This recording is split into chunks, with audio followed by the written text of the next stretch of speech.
He's phenomenal. And to hear these people talk about multiculturalism, how society is built, why you need to think about these things, I think is eye-opening, and I think it's life-changing, honestly. And I think if you are a young leader, you should be watching this.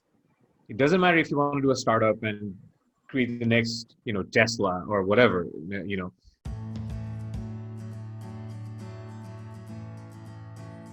Hi everyone, thank you so much for joining in. For those who don't know me, I'm Seeam and I am a rising senior Bangladeshi studying at Harvard. As you might have noticed, for the past few months, I've been working with a wonderful team to organize an international webinar series. Let me provide you the details about it. So the Center for Enterprise and Society, which is a leading Bangladeshi-based think tank, is jointly organizing this international webinar series with Chatham House, which is also a leading global think tank, and IMPRI from New Delhi. The title of the series is Protecting Diversity, Tolerance, and Pluralism Amid the Pandemic. Now, a lot of people ask me, what is the webinar about? Why should we attend it? Who is attending the webinar? And how are we going to attend it? And this video is going to cover all of them.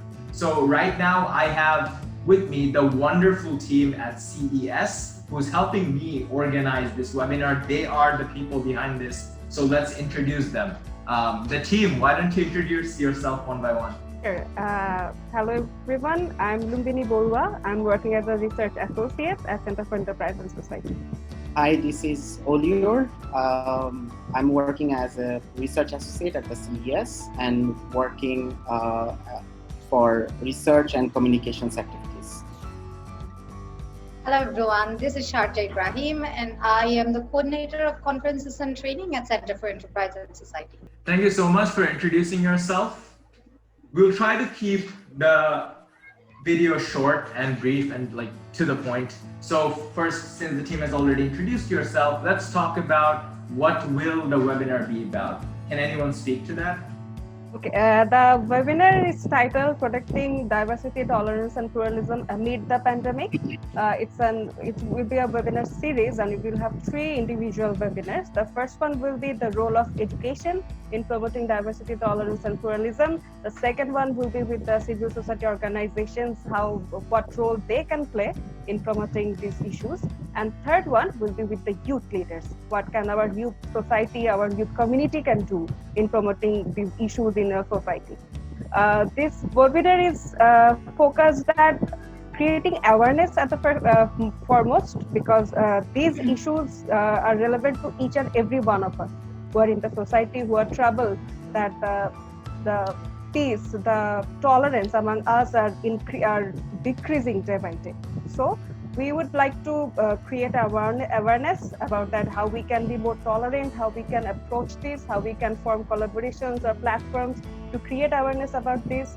And we want to promote social justice, inclusion and equity as we go together through this pandemic and through this global crisis. That is wonderfully put. Yes, you're right. I think it is important to focus on these topics of just creating an environment where we tolerate each other more, where we're more supportive of people around us from different communities. And that's why this webinar is very timely. When we were doing the outreach, we ended up getting confirmation from a lot of people, whether it be in academia or civil society organizations who are from different internationally recognized brands and universities. So who will be coming to the webinar as of now? Can you speak to that? Yes, sure. So the first webinar is about the role of education in promoting diversity, tolerance, and pluralism. So since it is about education, we have invited all the prominent professors and academicians who are working in this field. For example, we have professors from Harvard, we have professors from Columbia, Princeton, University of Bristol, and also local professors from University of Dhaka, Prague University.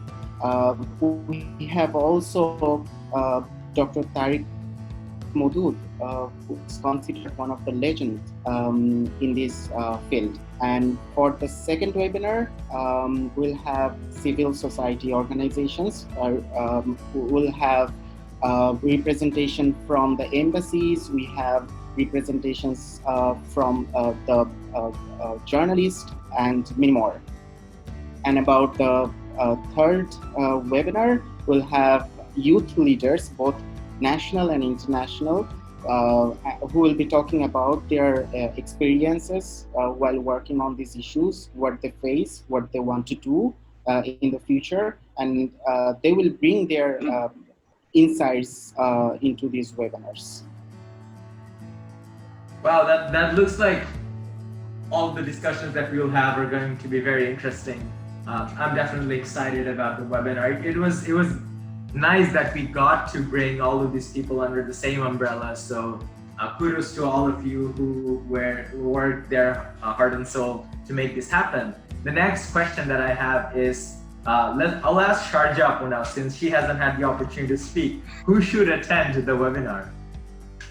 So as said, this webinar is about protecting diversity, tolerance, and pluralism. So this is a cause that is very dear to everyone, and everybody should be involved in protecting these issues during this during a time when we are having such unrest. So this webinar is for everyone who feels connected to the topic. It can be any academic, it can be any person who are starting from a youth or from any NGOs, or even somebody from the banks even, who feels that this is the high time where we should be protecting this kind of issues in this unrest world.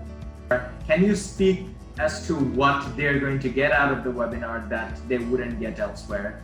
So this is a high-packed, high-voltage webinar talking about protecting tolerance, diversity, and pluralism.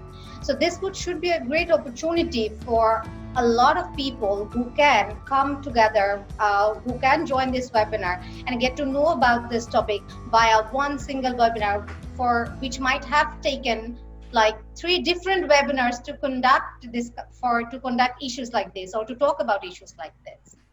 I 100% agree, because since we have such like a high voltage group of panelists, usually they have their own set of webinars, and in order to get the insights, usually you would have to log into multiple webinars. However, we're trying to bring them under one umbrella for one amazing discussion. So it should be a great time, and it should be an insightful time for anyone who decides to log in. Is it free? Luminiapu, when is it? This webinar is, of course, it's free for everyone who wish to join this webinar. We will be sharing a Zoom link, and we will be sharing a registration link. If they register to the event, we will be sharing a calendar invite with the Zoom link, and also we will share the video live from Dhaka Tribune page and our Center for Enterprise and Society Facebook page. So anybody who wish to join, they can join via Zoom, or they can watch the videos live in Facebook.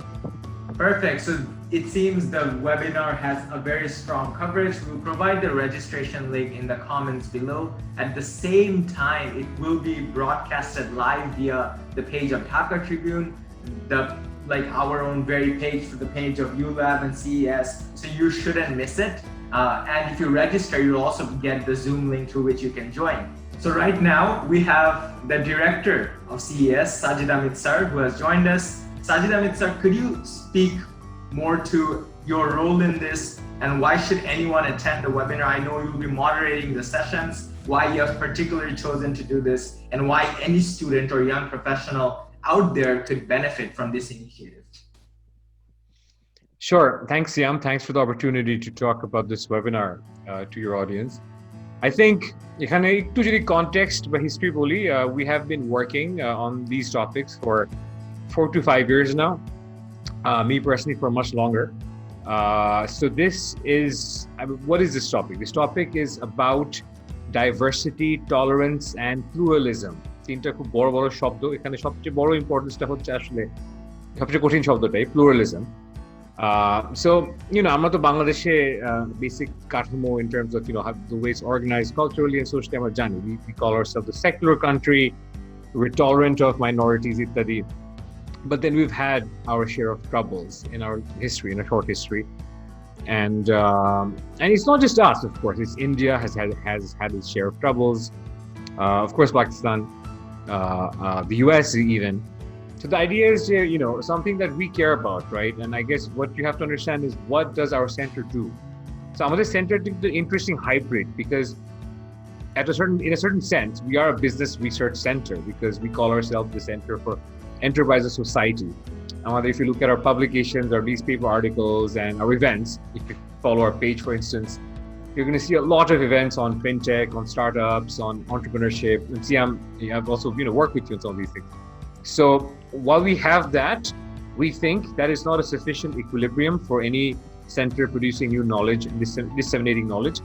We have to have a balance with things that are of a more social and cultural nature.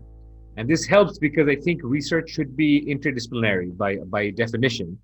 Of course, specialization থাকে এবং আমার team members এর মধ্যেও, we have people specializing more, so to speak, in education, the social sciences, and we have people specializing in startups and ride sharing, and we have people specializing in communications, etc.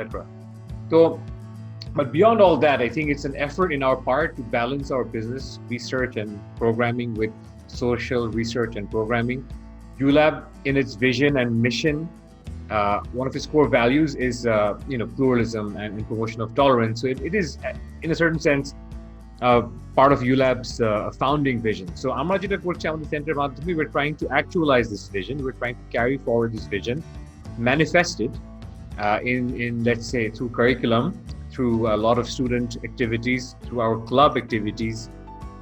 আমরা যখন প্রথম বছর এই কাজগুলো করি, আমরা যেটা করেছিলাম হচ্ছে যে আমরা একটা কারিকুলাম তৈরি করেছিলাম, বা কারিকুলাম টু ইনিশিয়ালি আমরা ইন্টারেস্টিংলি কিন্তু টিচারদের ট্রেনিং দিয়েছিলাম। সো আমরা কারিকুলাম করেছিলাম for teachers, so teachers could learn how do you talk about these sorts of things in the class, right? Is it the job of so we have a liberal arts curriculum, if I may say, just like Harvard does. And so basically, what happens is students take courses from a variety of disciplines. And so what is the right course through which to position it? So, we had a lot of discussions about these sorts of things. We ended up training about 80 to 90 faculty members at ULAB. And, these were all like মোটামুটি senior faculty members ছিল। তারপর তারা এই ক্লাসটা নেয় এবং আমার ক্লাসের একটা before after test করি of students. We did a survey, right? And we sort of tried to assess students' responses and attitudes and perceptions to diversity before the class and after the class. এই ক্লাসটা শুধু একটা class ছিল না, প্রথম ফেজে ছিল দুটো ক্লাস এবং পরের ফেজে ছিল পুরো semester long course. And surprisingly, as you might suspect, we saw positive results because, the students in Bangladesh are open-minded, are bright. A lot of times they're not talked to about these things. They're not necessarily engaged in these sorts of topics. So we were encouraged, right? As was the donor who's working with us. And then ultimately, this went from being a course, and now we're on our way to making it an online course. The milestone coming in front of us is a series of webinars. It actually the physical international conference for কথা ছিল. So we were supposed to fly in people from the US, from EU, from Asia, and gather 200 people in an auditorium and have a day-long conference with several panels. That was supposed to be what the plan, but then that didn't happen. COVID happened. So itar substitute is basically why the substitute is the 3-part webinar series that is coming up, and I think it'll be very, very interesting if you are really anyone, as long as the first webinar will be in English, of course. It's worth attending. The first webinar will be entirely in English, and we have faculty members from Ivy League schools, 3 Ivy League schools, and a former Ivy League alumnus. I was also an adjunct faculty member at Columbia. I wasn't an adjunct at Columbia. I was a teaching fellow at Columbia. So the point is, so you'll have a lot of people who have that sort of international background, and then you'll have people who have a lot of Bangladesh-based expertise.